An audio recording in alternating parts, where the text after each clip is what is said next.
Good morning, everybody. It's Dr. Galvin with a post-ER shift update. I haven't done one of these in a while. I'm working this whole weekend, so I'll try to do one or two this weekend. Things have changed in the emergency department over the last month. Our volumes have gone down. We're still holding patients, but not the 40 plus people we were holding before. Now we're holding maybe 10 or 15 patients. Still seeing lots of COVID, but hospital admissions for COVID have dropped in North Carolina and across the country. We kind of got through that Christmas surge. More people are getting vaccinated. And so, I think there's some light at the end of the tunnel. And we're going to talk a little bit about some positive things about that. I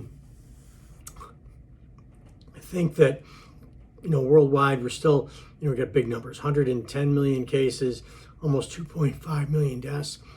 And in the U.S., 28 million cases, and either today or tomorrow we're going to cross kind of a grim milestone. We're going to have 500,000 deaths from COVID in the last year. And remember, I think our first COVID death was at the very end of February, so we're almost at a year.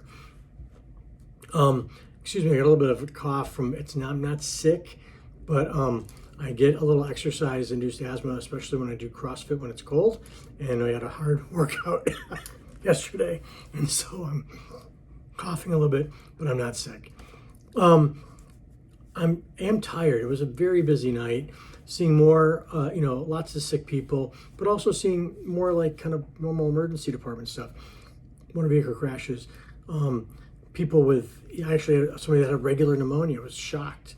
Seems like the first regular pneumonia I've seen in ages. Unfortunately, the lady was very sick and needed to be intubated, but that was something unusual because we were all certain it was another COVID one, and it turns out her COVID test was negative, and it was just a run-of-the-mill bacterial pneumonia. Who would have thunk? I want to briefly, I'm exhausted. I'm not going to go very long today, but I've told you before that the vaccines do a great job of keeping you from dying and keeping you from getting sick, but we didn't really think that they did much to stop infections, meaning that you could be vaccinated but still carry the virus and potentially give it to other people. But two promising studies, one out of the Mayo Clinic and one out of a health group in Israel, show that maybe the vaccines actually prevent infections as well. And the Mayo Clinic study looked at 30,000 people in 4 states, and what they found was the vaccines were 80% effective in preventing infections after the first dose after 36 days. So 36 days after getting the first dose, they were seeing an 80% reduction in infections. Now none of these people, remember, if you get the vaccine, you're very unlikely to get sick, but they're showing reductions in infections, which is great news, because if the vaccines actually keep you from infecting other people, then that leads us to opening up things in a much quicker way. In the Israeli study looked at the Pfizer vaccine, and Israel's been doing quite an interesting thing. They're really following the data very closely, and they're almost exclusively using Pfizer there, so we're getting a lot of data about the Pfizer vaccine. And they looked at 9,000 healthcare workers that were immunized, and they saw an 85% reduction in infections. Remember, not symptoms, but actual infections, testing them for infections, 15 to 28 days after the first dose, which is also good news, because if we're seeing that kind of 85% numbers after one dose, to stretch the supply, maybe stretching that second dose out from 28 days to farther, which would allow us to immunize many more people with that first dose. If you get 85% protection, that's a pretty big bang for your buck.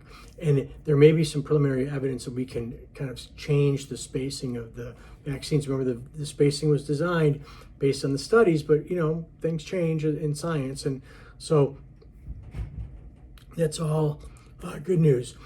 I will do another one of these this weekend. I got killed last night.